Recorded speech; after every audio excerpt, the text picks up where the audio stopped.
چلیں جی ہم شروع کرتے ہیں۔ الحمدللہ رب العالمین والصلاة والسلام علی سید الانبیاء والمرسلین وعلی صحبہ ومن تبعہم بإحسان الی یوم الدین وبعد۔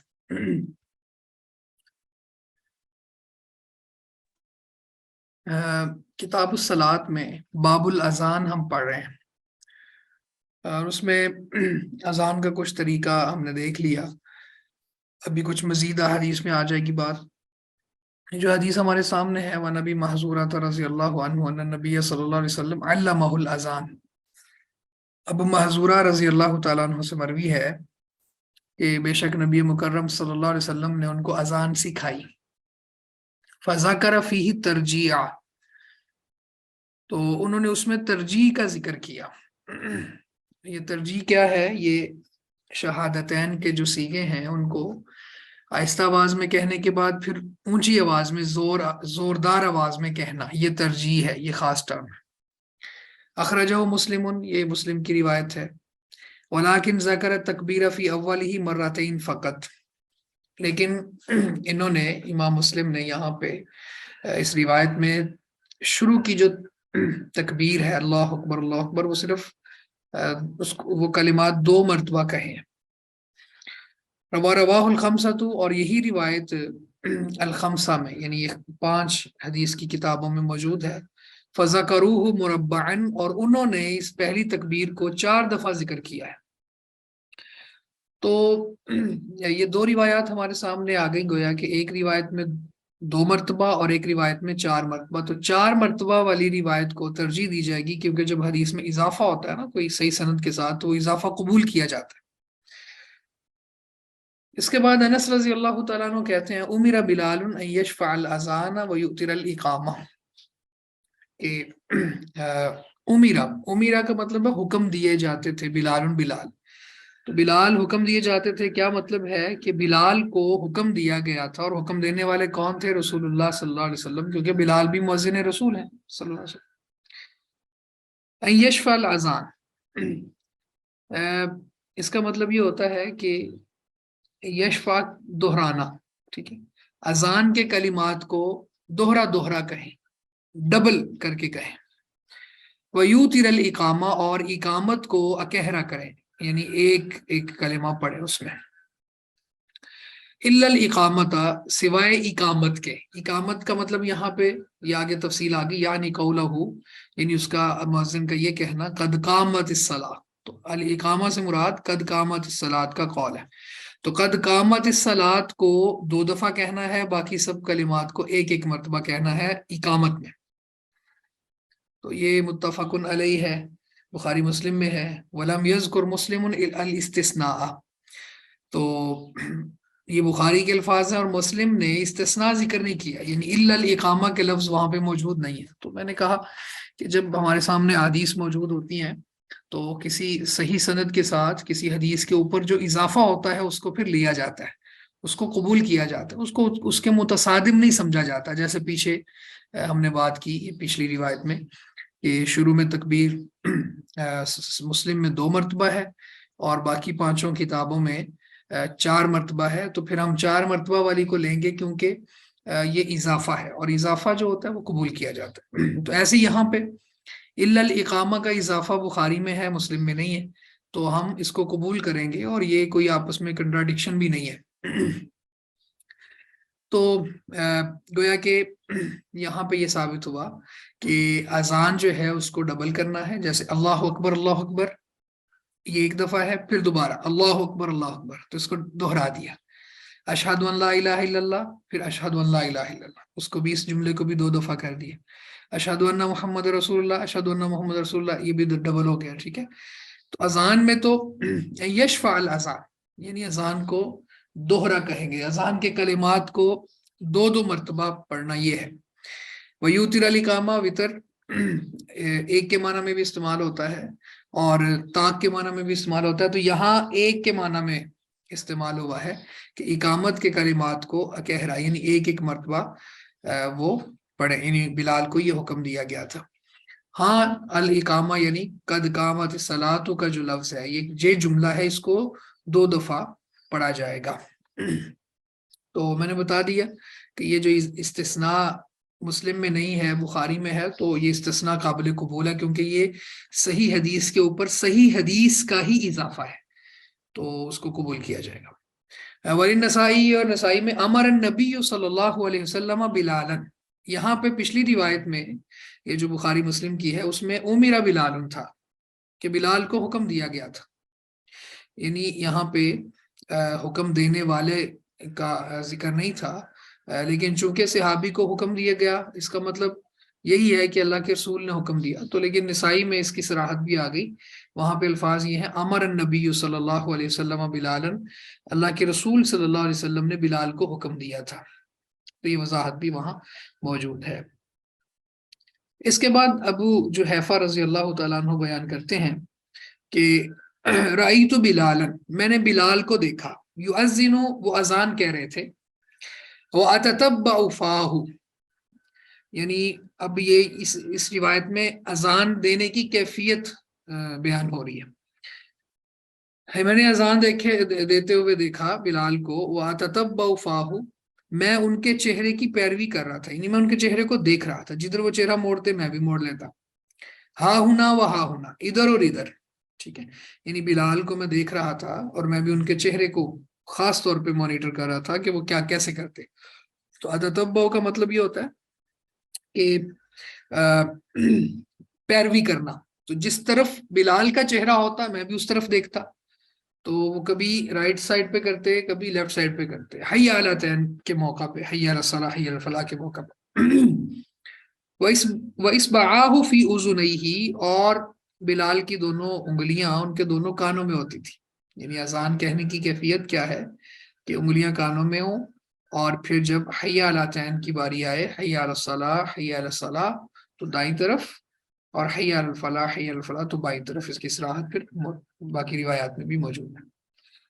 وَلِابْنِ ماجہ وَجَعَلَ إِصْبَعَيْهِ فِي أُذُنَيْهِ، اور ابن ماجہ میں یہ لفظ ہے وجعل، اور آپ کرتے تھے اصبعیہ اپنی دونوں انگلیوں کو، فی اذنیہ اپنے دونوں کانوں میں، تو اسی کی وضاحت ہے۔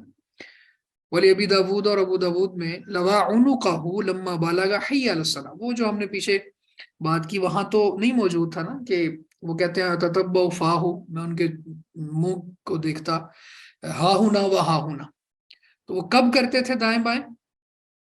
لوا عنقہ، اپنی گردن کو موڑتے، لما بالغا، جب پہنچتے، حی علی الصلاۃ، حی علی الصلاۃ پہ پہنچتے تو یمیناً و شمالاً، ولم یستدر، دائیں اور بائیں، ولم یستدر، اور خود پورے نہیں گھومتے تھے، یعنی صرف گردن موڑتے تھے، پورے نہیں گھومتے تھے۔ وَأَصْلُهُ فِي الصَّحِيحَيْنِ، اور اس کی اصل جو پیچھے گزر چکی ہے بخاری مسلم میں، تو یہاں بھی اذان کی کیفیت ہی مراد ہے کہ اذان کہتے ہوئے مؤذن حی علی الصلاح پہ جائے گا تو پھر یمیناً شمالاً، تو حی علی الصلاح، حی علی الصلاح پہ یمیناً، اور حی علی الفلاح، حی علی الفلاح پہ شمالاً۔ ولم یستدر، اور یہ بھی بات ثابت ہو گئی حدیث سے کہ صرف گردن، لوا عنقہ، اپنی گردن کو موڑنا ہے، پورا نہیں گھومنا، یعنی یہ نہ ہو کہ حی علی الصلاح پہ پورا پاؤں کو بھی اور پورے جسم کو گھما دیا جائے رائٹ سائڈ پہ دائیں طرف، ایسا نہیں ہوگا، بلکہ صرف گردن کو ہی گھمایا جائے گا۔ اس کے بعد مؤذن کس کو اختیار کیا جائے، ٹھیک ہے، تو ابو محذورہ ہی سے مروی ہے، یہ بھی اللہ کے رسول کے مکہ میں مؤذن تھے، ان النبی صلی اللہ علیہ وسلم اعجبہ صوتہ، بے شک نبی صلی اللہ علیہ وسلم اعجبہ صوتہ، آپ کو اچھی لگی ان کی آواز، فعلمہ الاذان، تو آپ نے ان کو اذان سکھائی، یعنی ابو محذورہ کو اللہ کے رسول کی آواز اللہ کے رسول صلی اللہ علیہ وسلم کو اچھی لگی، فعلمہ الاذان، تو آپ نے ان کو اذان سکھائی۔ رواہ ابن خزیمہ، ابن خزیمہ میں یہاں سے یہ بات ثابت ہو گئی کہ مؤذن جو ہے ایسا ہونا چاہیے جس کی آواز خوبصورت ہو، یعنی اس بات کو آپ کہہ لیں کہ مؤذن کے لیے سلیکشن کرائٹیریا میں شامل کیا جا سکتا ہے، کیونکہ اس حدیث میں موجود ہے یہ بات صحت کے ساتھ۔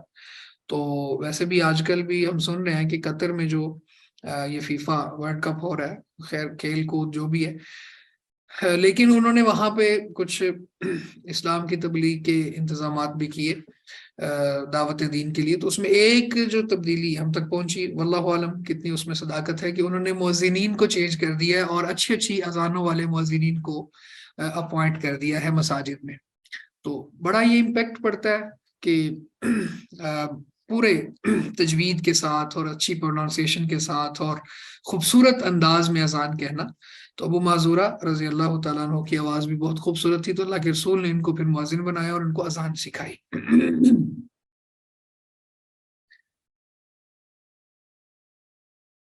اس کے بعد جابر بن سمورہ رضی اللہ تعالیٰ عنہما کہتے ہیں کہ صلیت مع النبی صلی اللہ علیہ وسلم علی عیدین، میں نے نبی صلی اللہ علیہ وسلم کے ساتھ عیدین یعنی عید الاضحیٰ اور عید الفطر کی نماز پڑھی، غیر مرات ولا مرات، نہ ایک مرتبہ نہ دو مرتبہ، یعنی کئی بار پڑھی، بغیر اذان ولا اقامت، اذان اور اقامت کے بغیر. تو یہاں پہ اس حدیث کو اگر ہم عنوان دینا چاہیں تو عنوان یہ دے سکتے ہیں کہ عیدین کی نماز میں اذان اور اقامت نہیں ہے. ٹھیک ہے، تو یعنی اس کے لیے اذان اور اقامت مشروع نہیں ہے. یہ مسلم کی روایت ہے. وَنَحْوُ فِي الْمُتَّفِقِ عن ابن عباس رضی اللہ عنہ وغیرہ ہی، اور متفق علیہ میں بھی ابن عباس اور ان کے علاوہ یہ حدیث موجود ہے. تو یعنی 5 جو فرض نمازیں ہیں ان کے لیے اذان مشروع ہے. اس کے علاوہ جو نوافل ہیں یا پھر عیدین، خاص طور پہ یہاں پہ عیدین کے لیے نماز اذان اور اقامت مشروع نہیں ہے. اس کے بعد ایک لمبی حدیث ہے ابو قتادہ رضی اللہ تعالیٰ عنہ سے، فی نومہم عن الصلاۃ، نماز سے سو جانے کے بارے میں. ثم اذن بلال فصلی رسول اللہ صلی اللہ علیہ وسلم کما کان یصنع کل یوم. ثم اذن بلال یعنی اذان کا وقت محدود ہے یا غیر محدود ہے، اس حدیث سے ہمیں یہ سمجھ آئے گی. اس کو میں ابھی پوری حدیث آپ کے ساتھ شیئر کرتا ہوں. تو ابو قتادہ رضی اللہ تعالیٰ عنہ سے مروی ہے، فی الحدیث الطویل، ایک لمبی حدیث میں، فی نومہم عن الصلاۃ، ان کا نماز سے سوئے رہ جانے کے بارے میں، ثم اذن، اس میں الفاظ یہ ہیں ثم اذن بلال، پھر بلال نے اذان کہی، فصلی رسول اللہ صلی اللہ علیہ وسلم، پس رسول اللہ صلی اللہ علیہ وسلم نے نماز پڑھائی، کما کان یصنع کل یوم، جس طرح آپ ہر دن کرتے تھے. یہ واقعہ ہے فجر کی اذان کے بارے میں اور نماز کے بارے میں. تو رسول معظم صلی اللہ علیہ وسلم ایک غزوے سے واپس آ رہے تھے، تو رستے میں رات کو پڑاؤ کیا اور سو گئے، اور بلال کی ذمہ داری لگائی کہ بلال آپ نے ہمیں نماز کے لیے اٹھانا ہے. تو بلال نے ٹیک لگائی، وہ بھی سو گئے، ان کو بھی نیند آ گئی. تو سورج کی کرنیں رسول اللہ صلی اللہ علیہ وسلم کے چہرے انور پہ پڑی، تو آپ کی آنکھ کھلی، یعنی سورج طلوع ہو چکا ہے. فجر کی نماز کا وقت ہے سورج کے طلوع ہونے سے پہلے پہلے، لیکن یہ اللہ کے رسول بھی اور سارے صحابہ بھی سوئے ہوئے ہیں، اور سورج کی کرنوں نے رسول اللہ صلی اللہ علیہ وسلم کو جگایا. اب جب اللہ کے رسول بیدار ہوئے تو آپ نے کہا یہ کیا ہوا، ہماری تو نماز رہ گئی ہے، بلال کو بلاؤ. بلال کو بلایا، اسے کہا کہ آپ کی ذمہ داری لگائی تھی کہ آپ نے ہمیں جگانا ہے. انہوں نے جواب دیا، اللہ کے رسول جس اللہ نے آپ کو سلایا اس نے مجھے بھی سلا دیا. خیر رسول اللہ صلی اللہ علیہ وسلم نے فرمایا کہ یہاں سے آگے نکلو، یہاں پہ شیطان کا ڈیرا ہے اور غلبہ ہے. تھوڑا سا وہاں سے موو کر کے آگے جا کے صحابہ نے وضو کیا، وہاں پہ ثم اذن بلال، پھر اذان کہی بلال نے، سورج طلوع ہونے کے بعد اذان کہی، اور رسول اللہ صلی اللہ علیہ وسلم نے پھر وہاں جس طرح عام روٹین میں کرتے تھے، یعنی اقامت ہوئی اور پھر نماز باجماعت ادا کی. تو اس حدیث سے بہت سے فوائد ہیں. ایک تو ہمارے اس باب سے متعلق یہاں سے بات نکلتی ہے، وہ یہ ہے کہ اگر نماز عذر کی وجہ سے لیٹ ہو جائے، تاخیر ہو جائے، تو پھر اس کے لیے اذان اور اقامت اور جماعت تینوں مشروع ہیں. یعنی پھر یہ نہیں دیکھا جائے گا کہ وقت تو نکل گیا، تو تینوں چیزیں ہی مشروع ہیں، یعنی اذان بھی، پھر اقامت بھی، اور باجماعت اس کو ادا کرنا بھی. اور دوسری بھی اس حدیث سے بہت سی باتیں ماخوذ ہیں، ہو سکتی ہیں. مثلا ایک بات یہ کہ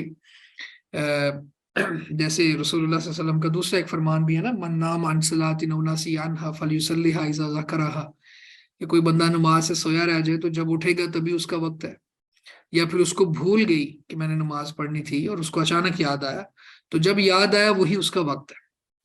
تو اب ویلڈ ریزن تھی، تو پھر یہ نہیں ہے کہ ساری رات آدمی بیدار رہے اور جاگتا رہے اور سوشل میڈیا پہ ٹائم برباد کرتا رہے، اور جب فجر کا وقت ہو تو سو جائے، اور جب اس کی آنکھ کھلے تو سورج طلوع ہو رہا ہو تو وہ کہے جی میرے پاس عذر ہے کیونکہ جب آنکھ کھلے تب پڑھ.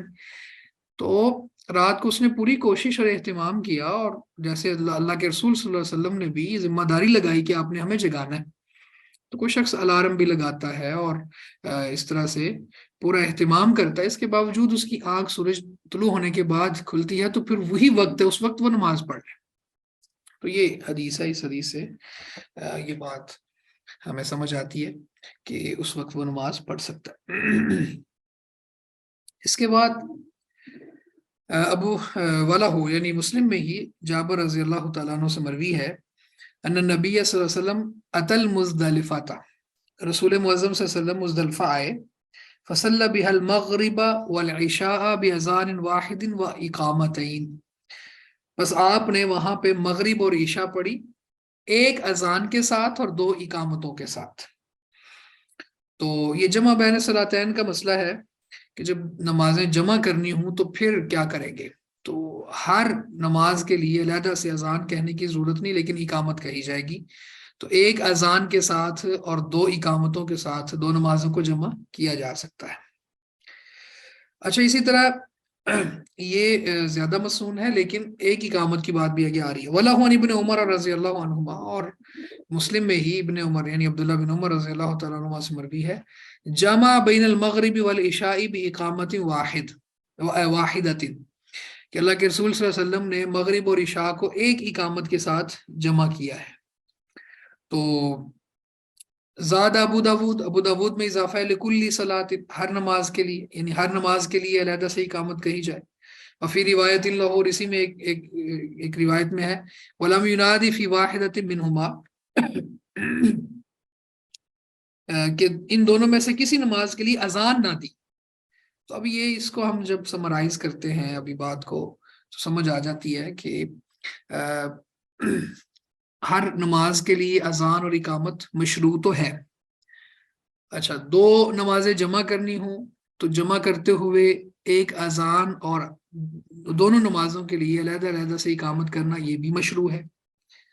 اور یہ دونوں طریقے جو ہیں جو بھی بیان ہوئے ہیں، یہ افضل اولا اور بہترین ہے، لیکن جواز کی حد تک یہ بات بھی ہے کہ ایک ہی اقامت کے ساتھ 2 نمازوں کو جمع کیا جا سکتا ہے، اور اذان کہنا ضروری نہیں ہے، اذان کے بغیر بھی دونوں نمازوں کو پڑھا جا سکتا ہے صرف اقامت کے ساتھ، ٹھیک ہے۔ تو یہ اذان مشروع ہے، لیکن یہ شرط نہیں ہے نماز کی ادائیگی کے لیے اور جماعت کے لیے۔ اس کے بعد آگے دیکھتے ہیں، یہ ہمارے پاس حدیث ہے جس میں چونکہ اس وقت جب روزہ رکھتے تھے اور بہت زیادہ یعنی صحابہ کرام اہتمام کرتے تھے روزے رکھنے کا، تو ایک بات تو یہ ہے کہ گھڑیاں نہیں ہوتی تھیں، اور وقت جو ہے وہ صبح کاذب اور صبح صادق اور ان کی علامتیں جیسے پیچھے روایات میں موجود ہے کہ جو صبح کاذب ہے یعنی فجر کاذب وہ بھیڑیے کے دم جیسے ہوتی ہے، کزانہ بسرحان، اور جو صبح فجر صادق ہے وہ افق پر مستطیلاً روشنی کے پھیل جانے کو کہتے ہیں، اس وقت ٹائم ہوتا ہے۔ تو خیر، یہ اذان اور مؤذن کے بدلنے سے اور اس طرح کی چیزوں سے پھر صحابہ کرام اپنا روزہ رکھتے اور افطار کرتے تھے۔ اس حوالے سے یہ بات ہم دیکھ لیتے ہیں کہ یہ حدیث ہمارے پاس موجود ہے، وان ابن عمر رضی اللہ تعالی عنہما وعائشہ رضی اللہ تعالی عنہا قال، عبداللہ بن عمر اور عائشہ رضی اللہ تعالی عنہما کہتی ہیں، دونوں کہتے ہیں، قال رسول اللہ صلی اللہ علیہ وسلم، رسول اللہ صلی اللہ علیہ وسلم نے فرمایا، ان بلالا یؤذن بلیل، بلال جو ہے وہ رات کو اذان کہتے ہیں، یعنی فجر کاذب میں، فَكُلُوا وَاشْرَبُوا، پس کھاؤ اور پیو، حتی ینادی ابن ام مکتوم، یہاں تک کہ ابن ام مکتوم اذان کہیں۔ وَكَانَ رَجُلًا أَعْمَى، اور وہ نبینا صحابی تھے، نبینا آدمی تھا، لا ینادی، نہیں اذان کہتا تھا، حتی یقال له، یہاں تک کہ اسے کہہ دیا جاتا، اصبحت اصبحت، تو نے صبح کر دی، تو نے صبح کر دی۔ متفقن علیہ وفی آخرہ ادراج، یہ بخاری مسلم کی روایت ہے اور اس کے آخر میں ادراج ہے۔ ادراج پہ بھی ہم بات کرتے ہیں، ادراج کا کیا معنی ہوتا ہے۔ تو اب یہ حدیث ہے ہمارے سامنے حدیث کیا ہے کہ بلال جو ہے جب اذان کہتے تھے تو جس کو آج کل ہم تہجد کی اذان کہہ دیتے ہیں، تو اس وقت پھر کھانا پینا حلال ہوتا ہے کیونکہ یہ سحری کا وقت ہوتا ہے اور فجر کاذب کا وقت ہوتا ہے۔ یہاں پہ کھانا پینا حلال ہے لیکن فجر کی نماز پڑھنا ناجائز ہے کیونکہ ابھی فجر کا وقت ہی نہیں ہوا۔ اور جب ابن ام مکتوم اذان کہہ دیتے یعنی فجر صادق میں، تو پھر کھانا پینا ممنوع ہو جاتا، سحری کا وقت ختم ہو جاتا ہے اور نماز کا یعنی فجر کی نماز کا وقت شروع ہو جاتا ہے۔ تو جب بلال اذان کہتے فجر کاذب میں تو اس وقت کھانا پینا اور تہجد پڑھنا یہ تینوں کام جائز ہے، لیکن فجر کی نماز کا وقت وہ ابھی نہیں ہوا۔ تو عبداللہ بن ابن ام مکتوم جو ہیں جب یہ کہتے اذان تو اس وقت پھر کیا ہوتا کہ سحری کا وقت ختم ہو جاتا ہے اور فجر کی اذان ہوتی ہے یہ فجر صادق کے بعد۔ تو یہ حدیث ہمارے سامنے، اور اس کے بعد پھر یہ ادراج ہے وکانا رجلا اعمی کہ وہ نبینا صحابی تھے، لا ینادی نہیں اذان کہتے تھے، یہاں تک ان سے کہا جاتا تھا کہ اسبحت اسبحت تو نے صبح کر دی، تو نے صبح، یعنی وہ نبینا تھے، ان کو کوئی بتاتا تھا تو پھر ان کو پتہ چلتا تھا۔ تو ادراج کا لغوی معنی ہوتا ہے داخل کرنا، کسی چیز کا اضافہ کرنا، شامل کرنا، ٹھیک ہے۔ تو مدرج اس چیز کو کہتے ہیں جس کو شامل کیا گیا ہو۔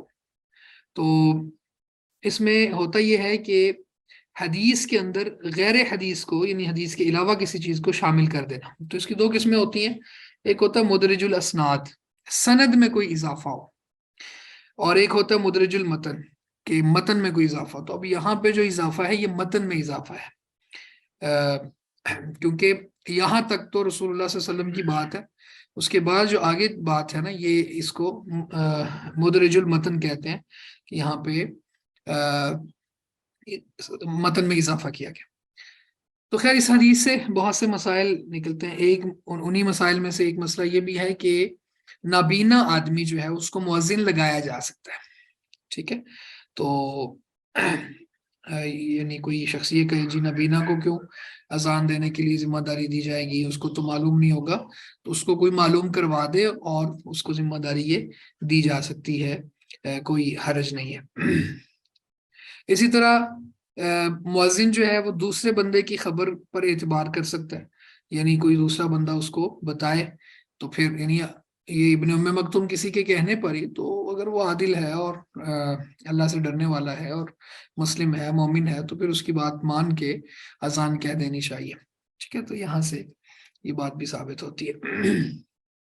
وانی ابن عمر رضی اللہ عنہما، اور عبداللہ بن عمر رضی اللہ تعالیٰ عنہما سے یہ حدیث مروی ہے، ان بلالا اذن قبل الفجر، بے شک بلال فجر سے پہلے اذان کہتے تھے، فآمرہ النبی صلی اللہ علیہ وسلم ان یرجع، یعنی اذن کا مطلب یہ ہوا کہ ایک دفعہ طلوع فجر سے پہلے انہوں نے اذان کہہ دی، ٹھیک ہے، ماضی کا صیغہ ہے۔ تو رسول اللہ صلی اللہ علیہ وسلم نے، نبی مکرم صلی اللہ علیہ وسلم نے ان کو حکم دیا یرجع یہ کہ لوٹو، فینادی بس پھر اعلان کرو، الا ان العبد نام، بے شک جان لو بے شک بندہ سو گیا تھا۔ یعنی اس حدیث میں یوں محسوس ہوتا ہے کہ ایک دفعہ انہوں نے وقت سے پہلے اذان کہہ دی، تو وقت سے پہلے اذان کہنے کی وجہ سے پھر اللہ کے رسول نے ان کو واپس بھیجا اور کہا کہ جا کے اب بتاؤ کہ میں سو گیا تھا اور مجھے پتہ نہیں چلا، ٹھیک ہے۔ تو خیر یہ روایت ہی صحیح نہیں ہے، ثابت نہیں ہے۔ ایک تو اس کا موقوفاً ہونا، بعض نے صحیح کہا ہے کہ موقوف اس کو مان لیا جائے، لیکن بہت سے محدثین نے اس کو ضعیف کہا ہے۔ اس میں ایک راوی ہیں سعید، ان کی وجہ سے اس کو ضعیف کہا گیا۔ تو خیر جب یہ حدیث ضعیف ہے تو پھر اس سے مسائل اخذ کرنا بے معنی ہے۔ اس کے بعد ابو سعید خدری رضی اللہ تعالیٰ عنہ کی حدیث ہے جو متفق علیہ ہے، بخاری مسلم میں ہے، قال قال رسول اللہ صلی اللہ علیہ وسلم، رسول اللہ صلی اللہ علیہ وسلم نے فرمایا، اذا سمعتم النداء، جب تم اذان سنو، فقولوا مثل ما یقول المؤذن، تو پھر تم بھی ویسے ہی کہو جیسے مؤذن کہتا ہے، یعنی جس طرح سے مؤذن کلمات ادا کرتا ہے اسی طرح تم بھی کلمات ادا کرو۔ اس مسئلے کو آگے دیکھ لیتے ہیں مزید۔ ولی البخاری، اور بخاری میں ان معاویہ رضی اللہ تعالیٰ عنہ سے اس طرح کی حدیث مروی ہے، اور مسلم میں